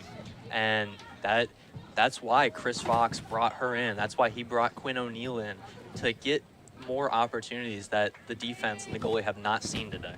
And now another play, I believe that's Quinn O'Neal. We see her speed. Trying a pass. Ella Kane, not a lot on that. Pretty sure she was trying to find Ugarte, but there's still a chance here for a play. It will lead to a Bowling Green throw-in. Some aggressive play now all of a sudden, especially all started with that play by Ugarte. Now a substitution. Ella Kane will come out. Had a very good, especially second half. Has earned a rest here, as that is Olivia McEwen taking her place, another freshman. And Ella Kane, very impressive second half. First half only being taken out after 13 minutes, really showed that she belonged on this pitch. Sam has it for the Falcons.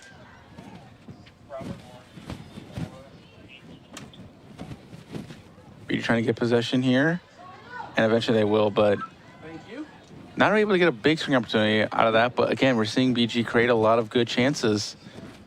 They're trying to make some of these substitutions. It seems like the Falcons are just missing that last setup pass before their goal scoring opportunity. They're getting everything else before that, but then they're missing just that final pass. Opportunity here, taken care of by the Robert Morris defender. Still there. Once again, taken care of by Robert Morris. BG holds on to possession though. That's Wolf who has it, Haley Wolf. Try to pass in. Now Sam has an opportunity at the top of the box. Holds pass over. Couldn't find the target. The McEwen. I don't know if she was able to keep that, and that will go for a goal kick. Tried to keep possession with McEwen, but it'll be a goal kick. Even with the substitutes, we're still seeing a lot of sloppiness when it comes to making those passes.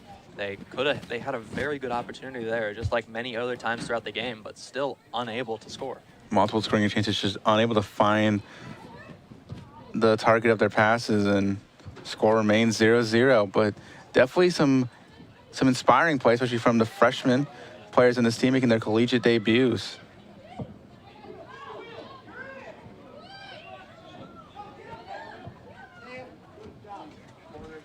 And now will be a corner kick for Robert Morris after I believe that was supposed to be a centering pass by Fiona Frazier. Will be kicked out by BGSU captain Taylor Green. Yeah, and that was probably the first true offensive chance we've seen for Robert Morris this half. Very good opportunity, but Taylor Green over there just to be all over it. A couple of BGSU players you can see starting to struggle with some wear and tear That back line's mostly been out there for the entirety of the game. As Lamparty will actually be subbed off now. And she had the cramp earlier in the game that had to get stretched out. Now looks like it's bothering her again. And now Soprelo is making her way into the game. The junior midfielder taking over for the defender. Corner kick, Robert Morris. And we see the set piece here by Robert Morris. Opportunity into the box. Still unable to do anything with it for now is the other team, but now eventually it'll be the Colonials finding possession. Some good opportunities here for the Colonials. I'm going to find anything with it, and eventually Grundler will take care of it with another save on the game. I believe it's her 4th of the day. Very strong performance from the former Spartan. Yeah, Grundler's has been doing everything she can to control the game, and whether that's by coming out and challenging the defenders, smothering the ball, really just being a very smart goalkeeper back there. Opportunity, as you can see, starting to develop for the Falcons.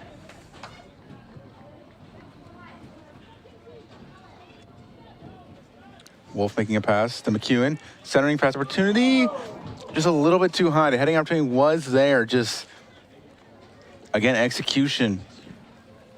Just a millisecond too early, it seemed like. Just a millimeter too high. Yeah, I mean, it's, as they say in every sport, it's a game of inches.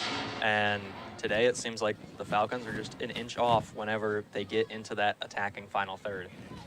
Only 18.5 minutes remaining here in play. Score remains tied 0-0. And again, we keep mentioning it, Jacob, but it feels like the Falcons have truly shown that they're the better team between these two. But again, the score just does not reflect that. So. And even the shots on goal.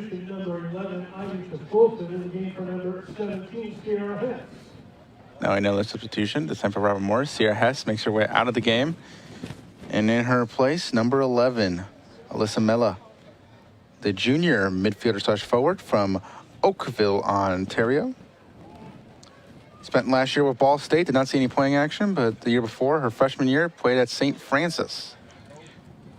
Her 3rd team in 3 years. She joins the Colonials for this campaign. And she is among many transfers for this Colonials roster. A lot of them started out at different schools, maybe had a rough start, didn't get as much playing time, and they transferred for a better opportunity here. And we see that with the 2 they brought in for this season as well. Last year playing at Mercyhurst, their 2 top scorers coming to RMU together. BG and their back line has possession here. Sam trying to get the setup again. Again, it just feels like you kind of mentioned it already, as there's a Robert Morris player on the ground. That is number 12, Ivy Shackleson. Taking a moment to, holding her ankle, but taking a moment to get up. She will soldier on for now. She went in for the challenge and just got absolutely ran over by Quinn O'Neill, I believe. Just trying to get past her and just ran straight into her. Seems to be wincing in pain, but she will stay out there for now for the Colonials.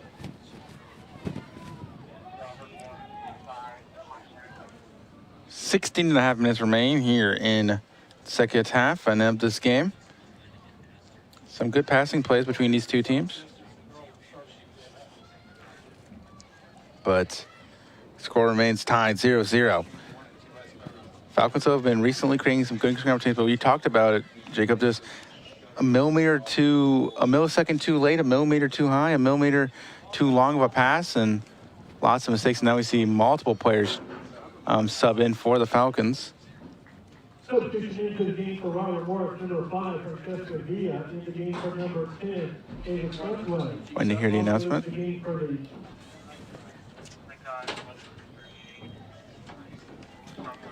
Throw in for Bowling Green. It must have been 38 and 11. Sounded like number 10, Ava Trethaway, was coming out for Robert Morris. And she was having a great game today. That's an interesting move. And now it's DNS substitution for BG. Mazzaferro comes in for Bowling Green.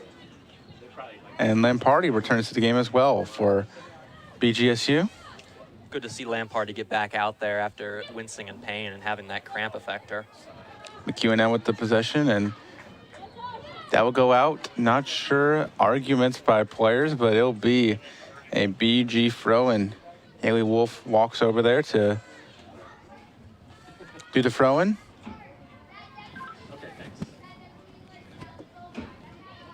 Able to find a teammate. And Haley Wolf gets possession right back. Little passing play here for the Falcons.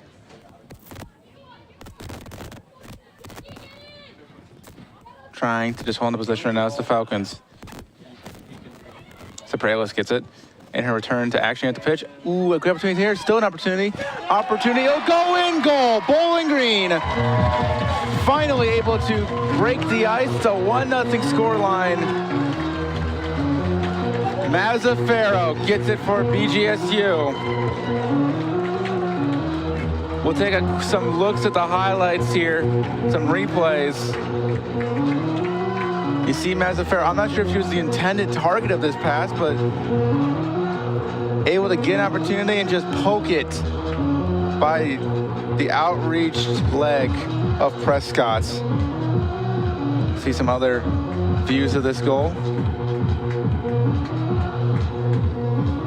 Mazzaferro, her second straight year scoring a goal against against Robert Morris. And Mazzaferro, just after coming back into the game, getting that goal, a true impact substitution for Chris Fox, and a great tactical move.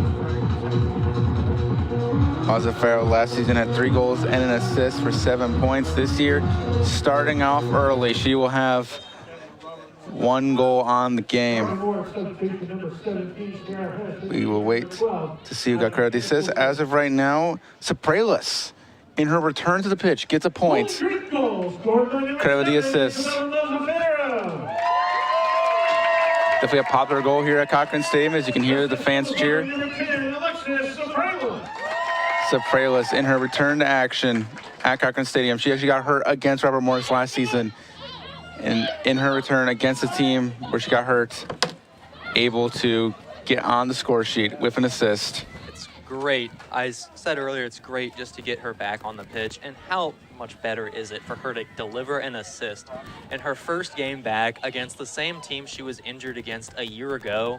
Just such a poetic experience and such a great moment for Sopralis and this whole Falcon team. Opportunity now for BG. They have the 1-goal lead. 13 and 15 seconds left. 13 minutes, 15 seconds left in this game. So now what do you expect out of this BG team? Jacob, do you see them continuing to be aggressive offensively, or do you see them maybe hold back and just kind of park the bus, if you will? See, I don't think they're going to park the bus. They have a great back line, as we know. We've been talking about that the entire game. But with a 1-goal lead, you don't just want to sit back and let Robert Morris fire crosses into the box. We saw it with a couple of their crosses where there were some dangerous opportunities. They weren't able to get shots off, but they were still. We'll take a quick replay looks. here. As Butera went down, went for a header and just knocked the wind out of her, I believe. Yeah, it looked like the ball caught her on the top of the head, which if you've played soccer, tried to head a ball, you know that is not fun, especially with how hard that was coming at her. So you're just hoping that she's okay and hope there's nothing wrong with her head. We'll see if this is just a breather or if this is maybe the last time we see Butera for this game. She seems to be getting spirits on the sideline. She talks to head coach Chris Fox. As you can see her patting the top of her head to show exactly where the ball hit her. Saying, I told you not to do that. McEwen, though, has possession right now for BG. And Butera comes back into action. Just needing a quick breather. Pep talk from head coach Chris Fox, and she's back out there. She's back out just like nothing ever happened.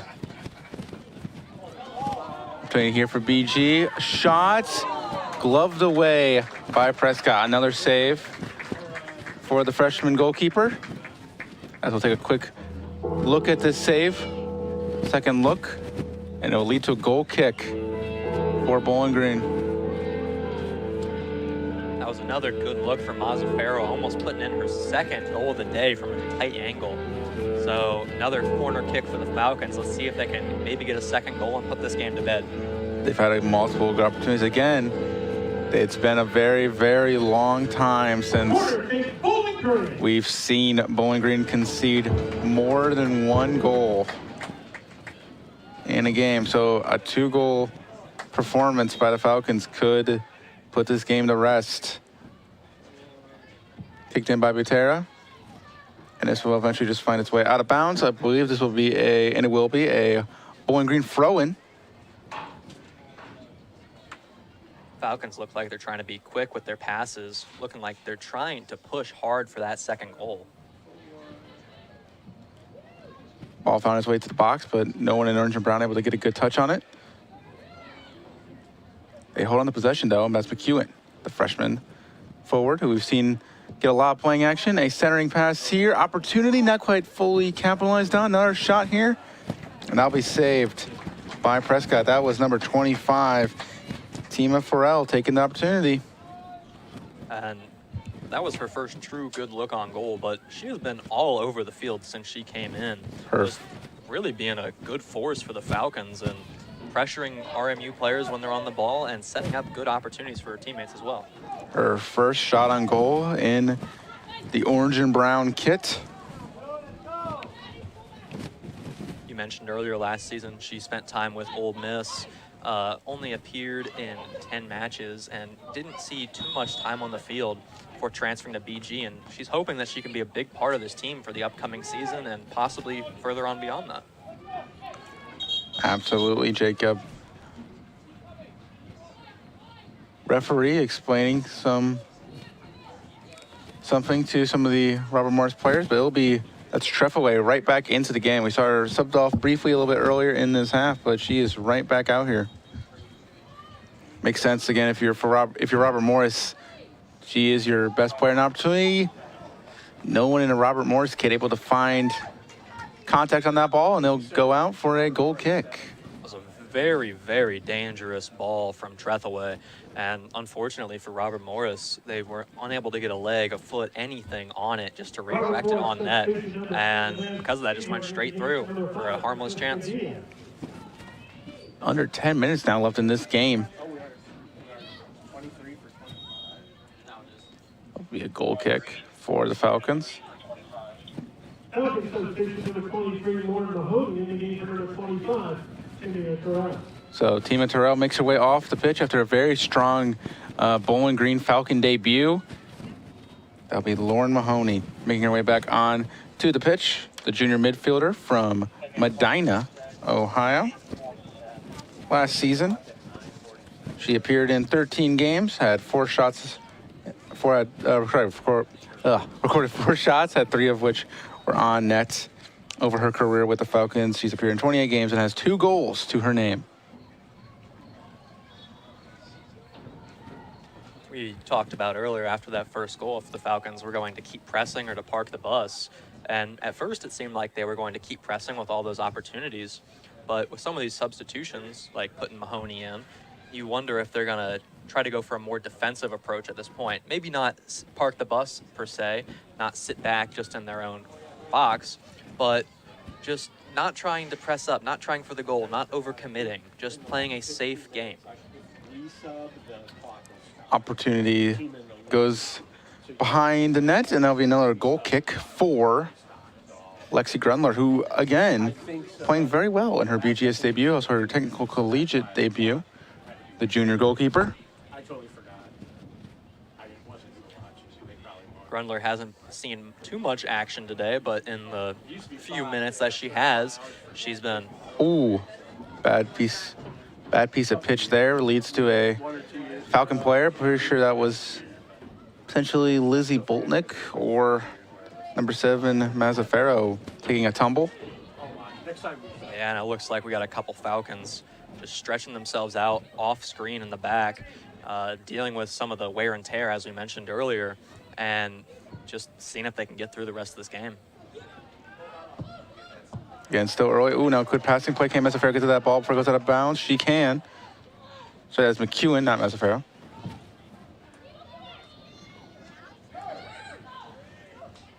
McEwen showing a good motor, passing the eye test in this game in her collegiate debut. Definitely seeing some things she can work on, a little bit of more execution, but still very strong performance in her collegiate debut. And that is someone to watch out for this season. With the Falcons needing more scorers, she might, if she can play good, she can have a big part in this team. It is entirely up to her, though, if she can perform and if she can take over that spot for Ella Kane.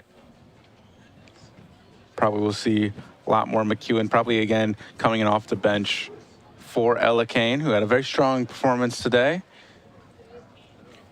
Unable to find her way onto the score sheet, but recorded a couple of shot attempts.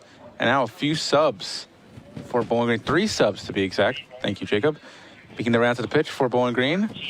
Not quite yet, but they're standing at the check-in table.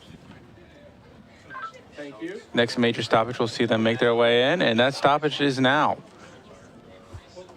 Mia Sam is one of them, I can see.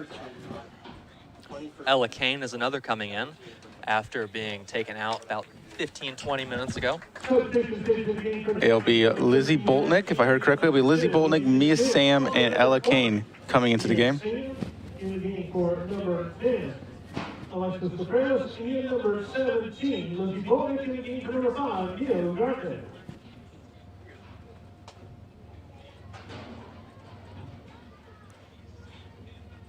So again, Boltnick,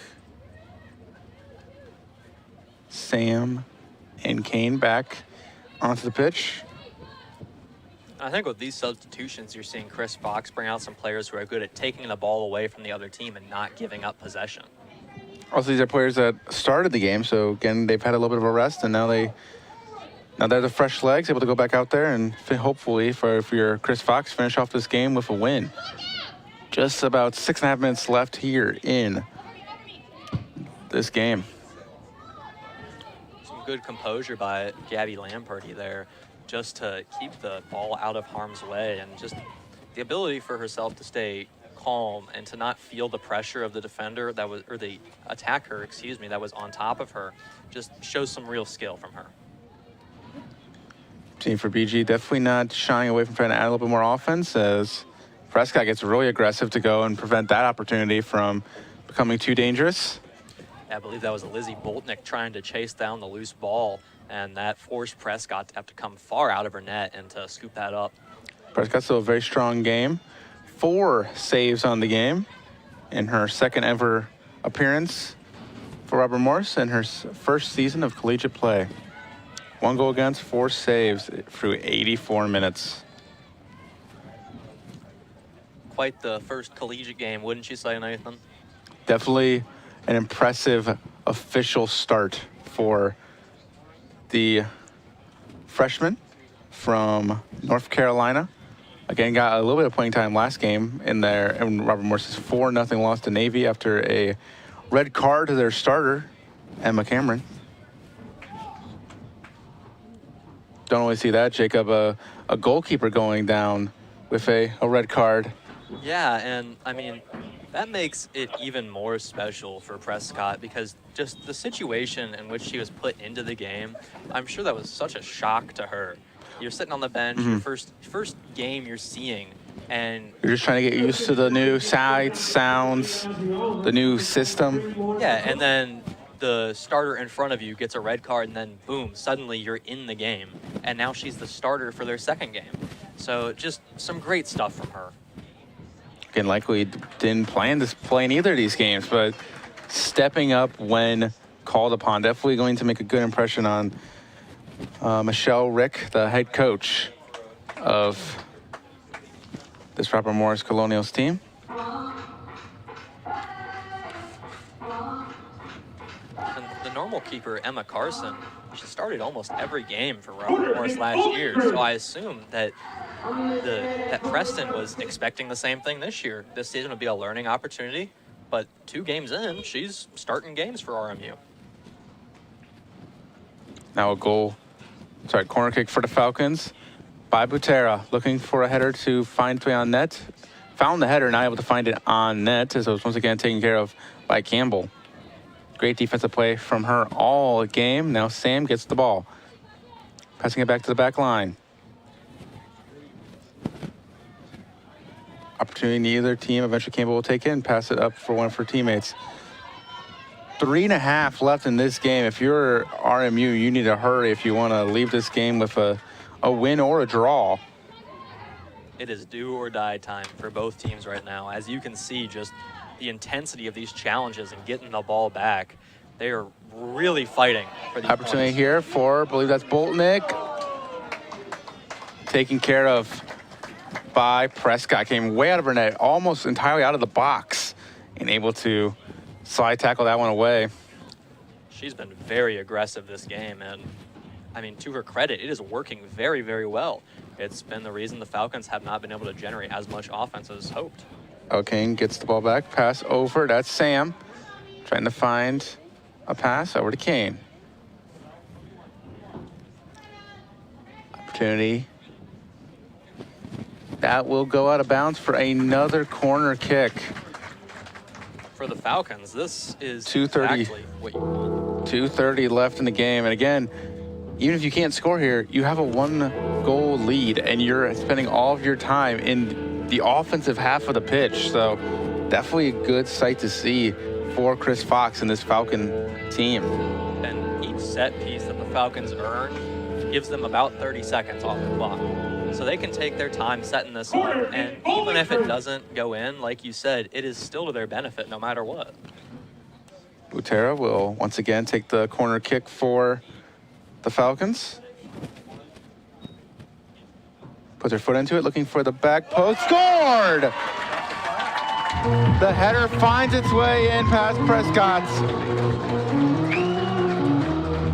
Trying to see exactly who got the last touch on it, and it will be, I believe, number 22. We'll take a quick view of this goal.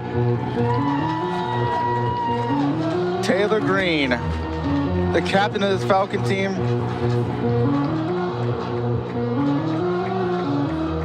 able to get a header on it and able to put it in. The defender scores.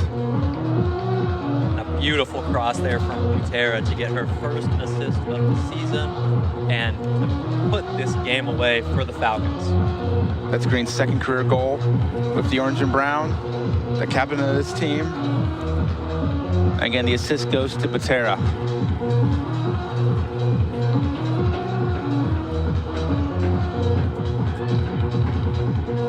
What a moment.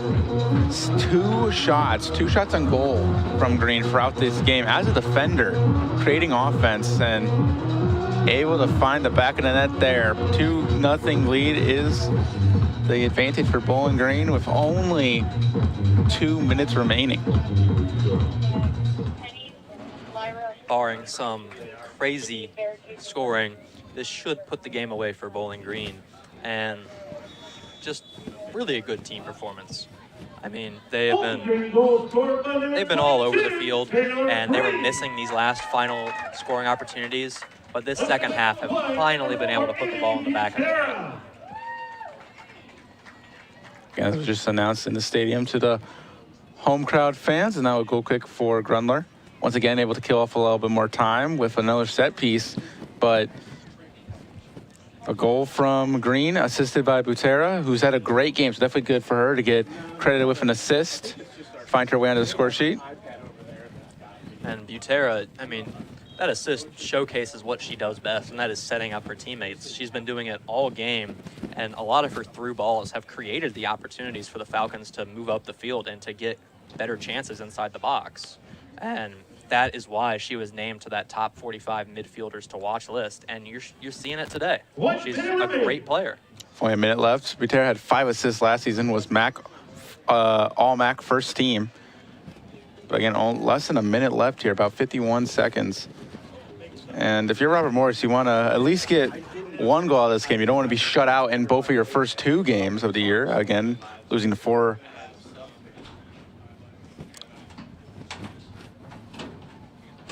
Throw in here for BG. But again, if you're Robert Morris, you don't want to. That'd be definitely a kick to the teeth and a kick to the confidence, being shut out in both of your first 2 matches of the season. Especially when you're playing 2 teams from outside of your conference as well. You're playing Navy and then Bowling Green, both who are not in the Horizon League, and both just dominated you, essentially. 13 seconds left. Ella Kane gets the ball, trying to get one more goal with 10 seconds left.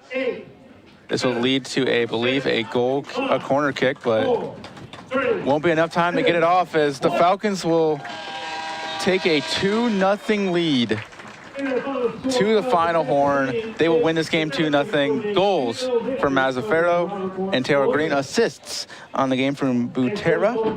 And the other one's not actually updating right now, but Safralis. Again, Safralis getting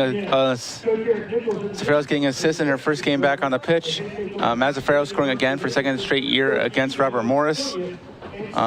Taylor Green scoring her 2nd career goal as the captain of this team from the defensive spot as a defender.